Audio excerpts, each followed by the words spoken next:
अभी बीटीएससी का स्टूडेंट अभी यहाँ पर आए हुए हैं, क्या कुछ कहिएगा? आप लोग विपक्ष हैं तो विपक्ष से उम्मीदें वो लोग कर रहे हैं। नहीं, उनका जेन्युइन डिमांड है, उनकी बात सुन करके सरकार को सहयोग करना चाहिए, क्योंकि ये बच्चे जो हैं बिहार के भविष्य हैं, देश के भविष्य हैं।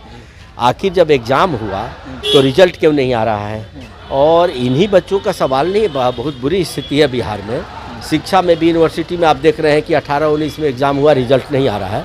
तो मुझे लगता है कि सरकार को गंभीरता से विचार करना चाहिए, और जो कंसर्न अधिकारी हैं उन्होंने हमें अभी पेपर दिया है, मैं भी आगे बात करूंगा ताकि इनके समस्या का समाधान हो। क्या विपक्ष पे भरोसा किया जा सकता है कि सवाल विपक्ष का ही होना नहीं चाहिए। ये सवाल स्टूडेंट का है, ये सवाल भाजपा का है, न जदयू का है, न राजद का है, न कांग्रेस का है। इसमें तो सबको सहयोग करना चाहिए छात्रों के साथ। उसमें वैसे भी बच्चे हैं जो हमारे नेताओं के कार्यकर्ताओं के बच्चे हैं, जदयू के नेताओं कार्यकर्ताओं के बच्चे हैं। तो ये तो जेन्युइन डिमांड है, बच्चों का डिमांड है, इसलिए हमने बोला कि हमसे जितना मदद हो सके मैं करूँगा। अच्छा, ये बीएसएससी के भी अभ्यर्थी मतलब कि पेपर रद्द हुआ था पहली पाली का, तो उसमें धांधली का आरोप लगा रहे हैं कि कई लोग धांधली कर रहे हैं। देखो, धांधली कई लोग कर नहीं रहे, लगातार हो रहा है। मैं कहता हूँ कि आखिर सरकार ये सब क्यों नहीं कंट्रोल कर पा रही है? अगर सरकार नहीं करी तब तो सरकार को सरेंडर करना पड़ेगा। भाई, ये तो कोई नौकरी नहीं दे रहे हो ना, लोग अपने जेन्युइन डिमांड मांग रहे हैं कि आप रिजल्ट निकालो। सबको तो नौकरी नहीं दे सकते। आप कह रहे हैं कि नौकरी देंगे, तो जब ये पास ही नहीं करेंगे, रिजल्ट नहीं आएगा, तो आप नौकरी कहाँ से देंगे? सवाल इसका पैदा होता है। इसलिए मैं मानता हूँ कि इनका डिमांड जेन्युइन है। हर परीक्षा के लिए यही हो रहा है। पेपर लीक होना आम फैशन बन गया है। हम लोग भी तो पढ़े हैं इस यूनिवर्सिटी से भाई। हर एग्जाम होता था, ठीक है, सेशन लेट होता था, कभी 1 साल 2 साल लेट हो जाता था, लेकिन इसे ये मतलब नहीं है कि सेशन लेट ही होते रहे और कोई काम नहीं हो। तेजस्वी यादव 10 लाख रोजगार देने की बात किए थे, आप लोग क्या उम्मीद करते हैं? रोजगार तब देंगे ना जब पास करेंगे। अभी तक तो कुछ किए नहीं।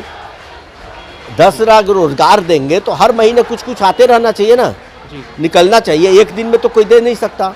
तो मैं मानता हूँ कि अगर वो बोले हैं तो हम अब विश्वास नहीं कर रहे हैं। अगर वो बोले हैं तो दे, तो अब आखिर स्टूडेंट से क्यों नहीं बात कर रहे हैं? क्यों वे लोग धरने पर हैं? रोज सड़क पर स्टूडेंट है। इस सब का काम पढ़ाई करना है ना, इतना मेरिटोरियस लड़का है, अब इसी में उलझा हुआ है। अगर ये रिजल्ट आप दे देते तो आगे की तैयारी करता, हो सकता है इसमें IAS IPS बनता, बहुत लोग सेंट्रल सर्विसेज में जाता। नीतीश जी से उम्मीद किया जा सकता है? हम बात करेंगे कंसर्न अधिकारियों से। नीतीश जी से तो ये लोग मांग किया, ये लोग उनके ऑफिस में गया ही था। आप देखिए क्या करता है। चलिए, ये बात कर रहे थे हम रामेश्वर चौरसिया जी से, और भी अभी बीजेपी कार्यालय में नेता लोग हैं, उनसे ज़रा हम बात करेंगे। और भी तमाम मुद्दे और पर बने रहने के लिए आप, ये अभ्यर्थियों का मुद्दा था, और जिस प्रकार से बीएसएससी अभ्यर्थी ने सुबह ही वहाँ पर एक अभ्यर्थी को गिरफ्तार भी किया गया, वहाँ पर भी धरना प्रदर्शन आंदोलन करने के लिए बातें की थी, मगर वहाँ पर चाक चौबंद था। यहाँ पर बीटीएससी बिहार तकनीकी सेवा आयोग के जरिए 4 साल पहले वैकेंसी निकली थी, और उसके बाद ये अभ्यर्थी का एग्ज़ाम हुआ था। कई बार एग्ज़ाम में धांधली का भी आरोप और बातें उठी। अभी रिजल्ट की बातें हो रही है, और बहाली अब तक नहीं पूरी की जाने की बातें हो रही है। आप बने रहिए झकास पर। मेरा नाम हुआ रविकांत। धन्यवाद।